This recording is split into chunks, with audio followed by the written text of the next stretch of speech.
Welcome to the Experience Matters podcast with your host, Kent Clothier Sr., and your co-host, Kevin Hommel. Hello again, Kent Clothier here. Welcome to the Experience Matters podcast. Co-host today is Chris Clothier, and Kevin Hommel, my normal co-host, is on a well-deserved spring break vacation. And again, we want to remind you that you can find us on iTunes, Stitcher, SoundCloud, and the Memphis Invest website. We got a really good topic that we're going to talk to you about today. And again, welcome in today. And Chris, we're going to talk about how your business evolves over time and how to prepare for that, how to handle that, how to manage that. So we got a really good topic today and a lot of good content on this subject for our listeners today. Do you want to kind of start off on this? Yeah, and I just wanted to start with one personal note for Kevin when he listens to this. I did so well in the last one that I'm actually interviewing for his job as co-host on the Experience Matters podcast. Well, you're probably done after this one. I don't think that our producer wants you to come back. And no, I'm just kidding. No, Kevin, go ahead. Yeah, Kevin, when you hear that, Kevin, you're safe. So, as you and I were talking off radio here, off microphone, we've, as a company now, 15 years? I think it was 2003 when you first started actually buying houses and selling them for other investors and handling everything for them. Is that right? That's it. 2003, 2004, right in there. Yep. Yeah. So, it's been a while. The company itself has had many iterations. It's changed a lot. And a lot of your listeners they're not just real estate investors. They are investment company owners. And so another one of those questions, kind of like the last podcast we did one of those questions we get a lot is, how do you change your business? What happens as it gets going? And we've had a lot of changes over the last few years. So I thought it'd be a good topic to talk about, not only some of those specific things that are changing in our business so people can kind of know and kind of see what to expect, but also, talk about why we make changes and why we do certain things that we do, and as a business owner, how to be ready for them. So, well, the one thing that we've had the good fortune of is our business. Even though we went through 2 years of 15 and 16 and a little bit of 17 where we talked about just kind of taking our foot off the gas for a year as we cleaned up some processes and we cleaned up some systems and we let some of our management team further develop. And but this year, 2017, this thing is we're right out of the gate here with buying a lot of properties. We're buying about 17 to 20 properties every week across the 5 cities. So our business is evolving right here in front of us. And I know you're going to talk, Chris, in a second about some of the changes that we're making to even define our business a little bit more as far as building portfolios. But we're seeing different parts of our business evolve. Some of the processes and systems that we have in place today, where we look back even less than a year ago, last summer, on a weekly basis, we had about 60 people ready to buy houses. Today, that number is about 140 or 150 people today that are in our system that have been pre-qualified and they're waiting on a property. And today, we have we're buying about 60 to 70 houses a month. So we have almost 2 months worth of people waiting to buy houses. And in our wildest dreams, I don't think we would ever envision that happening.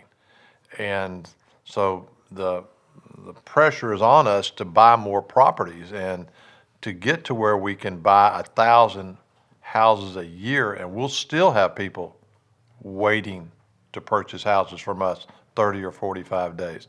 So you want to jump in, Chris, and talk about how this is kind of evolving and what we're doing into this and being in this position today? Yeah, and I want all of your listeners to write something down real quick. I want them to be sure and write this down. If you're listening in your car, just make a make a note right here on with your cell phone.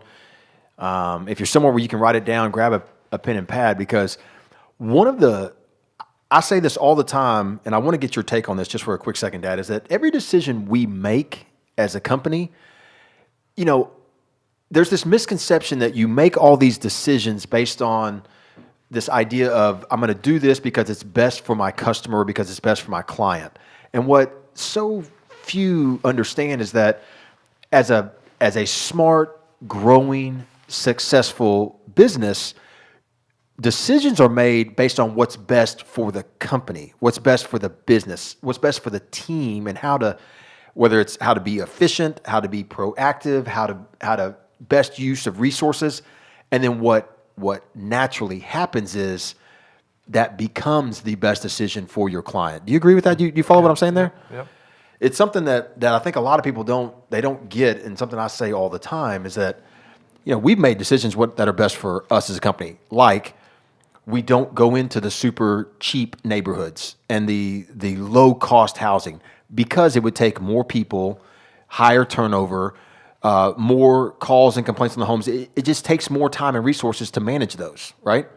Yeah, that's why we don't do any Section 8, because it just slows the whole process down, and not taking anything away from people who do Section 8, but it allows we can't happen fast enough for us on Section 8 because we're moving at such a fast pace. Well, yeah, and so to clarify that, so everybody understands that if somebody comes to us from Section 8, what you mean is that it's just, we move so quickly before they can even get a home scheduled to be inspected in our normal course of business. There's already an applicant that is approved, inspected, ready to go in the house. Before the bureaucracy of those programs, they just can't keep up with how fast we move. So that's an example of making a decision. Another example of making that decision is, as you just said, going into multiple cities, going into additional cities.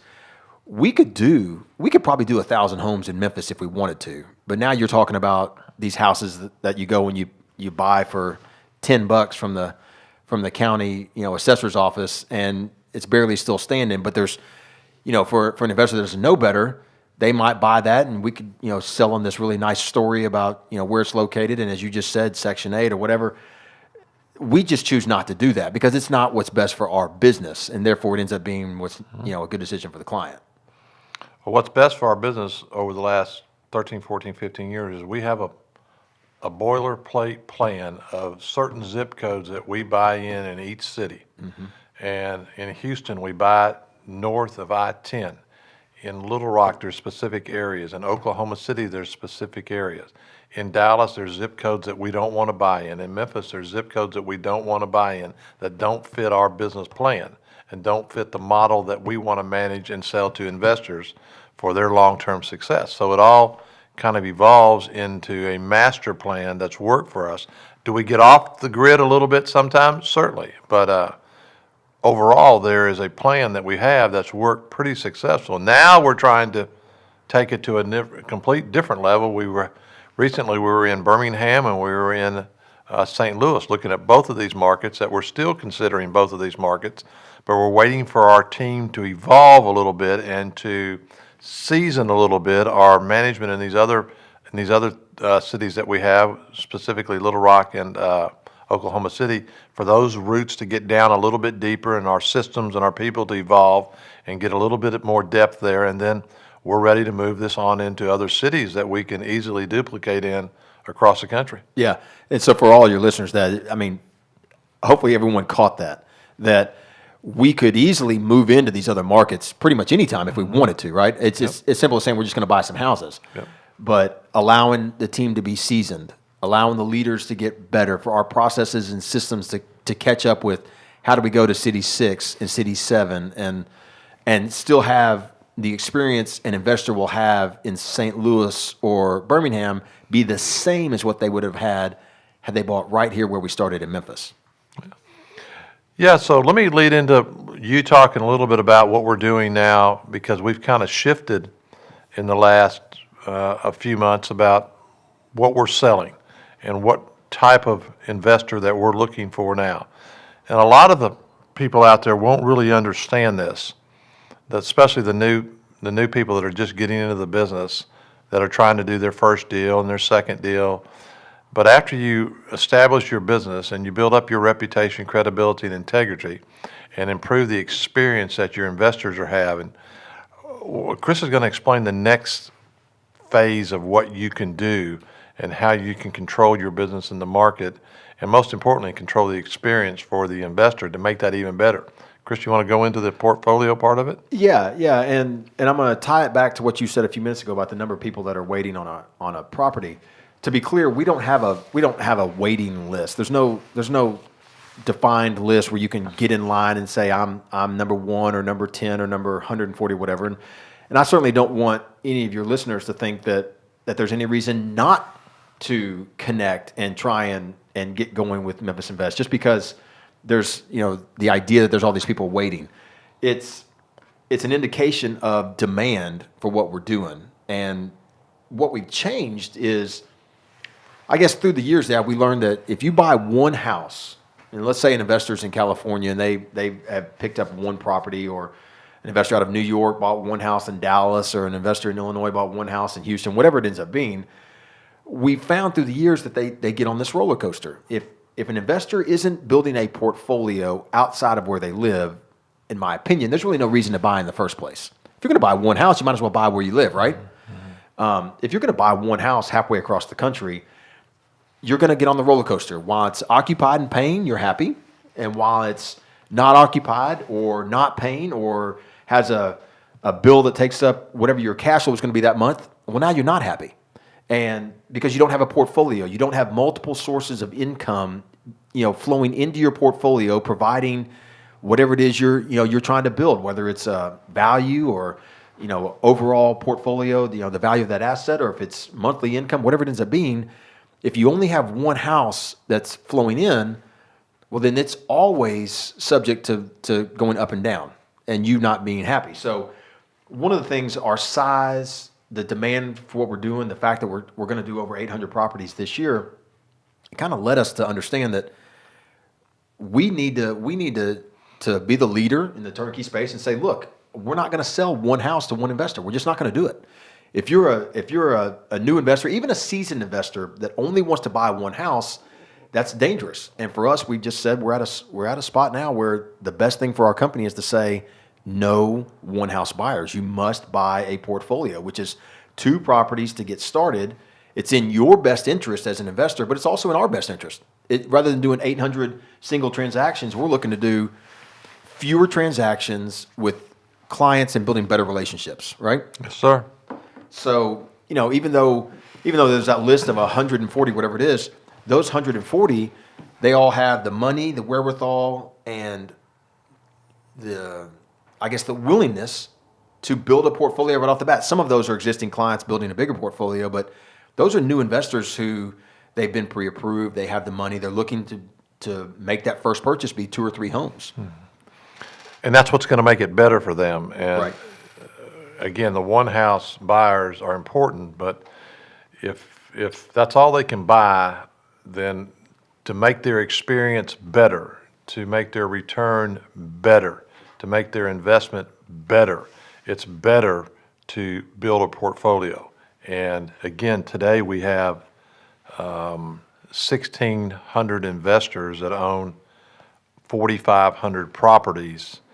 And in our WOW group of people that own 5 or more properties, I think Cindy told us this morning we have 225 people that own 5 or more properties.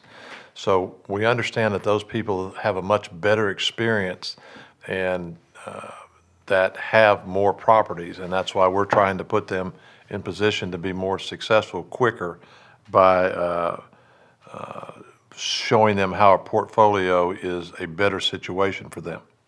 Yeah, and even to the point that I think that your advice, my advice would be, if you only have the funds to buy one house, there's 2 things you shouldn't do. You shouldn't sacrifice quality and say, well, I've got to get started, so let me buy this cheap $50,000 turnkey piece of junk. Right? That's exactly right. I mean, don't do that. But there's lots of ways that people can make money passively, whether it's lending or even buying something close to home. Just I think patience right now in this market is what's going to help investors the most, because buying one house just doesn't make sense if you're going to go far from home. Yeah, and then again, those of you that are listening that are starting your business, and as you think about this, and your thinking is that, I don't want to miss a sale because this one buyer is really, really important, and we don't want to discourage anybody that's getting into the business to do that. I mean, that if you're just flipping a house, then that's fine. If you're selling a house to manage it for them, then that might be a different strategy that you need to think about. So Yeah. there's a lot of ways to sell a house to a person, but our business now has evolved over 15 years to where we're looking for a person that wants to buy more than one house. And we know that in time they'll be up to 2, 3, 4, 5, 6, or 7. So much of our business is repeat people buying their third house or seventh house or eighth house, and they've been with us for a long time and have had a good experience with us that we work on trying to provide every day. So that's why we've kind of moved our business and evolved into this 2-house plus buyer. Yeah, you can't. And I like what you just said there, Dad, because you can't. For the business owners that are talking about this, you cannot set a buyer's expectations or help set their expectations if they can only buy one house. I mean, you are setting yourself up and the people that work for you for failure, because you cannot be perfect. You cannot. This is real estate. One of the things that we are known for is being brutally honest. There will be vacancies. There will be maintenance. No matter how perfect you try and be, these things occur. And if you're helping somebody buy a house and they only can buy one, and you're doing it because you have to make money, well, I don't know how you're going to have a hard time getting out of that cycle, a hard time getting out of the cycle of being a real company that's building portfolios if you're only looking to just sell houses, right? That's exactly right. And that's where, when we first got started in the business, we didn't realize how important the property management side of it was. And at first off, we didn't really take care of it after we got to a couple hundred properties. And then we realized that it was how important part of our future the property management was going to be. And so we want to bring that experience and that overall process that they're having buying the house to a different level. And we know that the way to do that is by buying more than one house in the beginning. Yeah, there'll be some investors that'll be disappointed by us because they want to get started. Yeah. And they want to buy that one house, but hopefully, and of course, so one of the things we always do is we training our team to help kind of get that message across that this certainly isn't an elitist. This certainly isn't a thing of, we only want to deal with people with money. That's not the case. It's an idea that if you want to be successful as an investor, we have to be good stewards. You know what I mean? We have to be financially responsible, and saying that it's not a good idea, and we believe that so much that we're not going to sell a house to one investor that could possibly end up getting hurt, right? And that's what it's all about. So let's wind this one up today. And again, this was a pretty good 15 or 20 minute session here on talking about, because this is a big change in our business over the last 90 days. Because we have 4 or 5 people in our sales department that we had to retrain them on how to present this and how to talk to our leads and people that come into our company wanting to buy houses with us. And so we've had to retrain in this area today, and we still have the same amount of people that are wanting to buy properties today, but they realize that they need to buy 2 properties here as soon as we get going. And if they're not, then we got to go another direction. But that may not work for your business, but it's certainly working for ours, and we're going to figure out how to make it work. And we'll talk about this on another episode and keep you updated on how this evolves. We've been on this about 90, 120 days, and it's going really, really good. So we'll see. We'll come back on this, Chris, and talk about it again. You have any final comments today? No, man. I appreciate you letting me be on the show again with you. Hopefully, I think there'll be a couple more episodes before Kevin gets back, and then you can get your regular co-host back over here.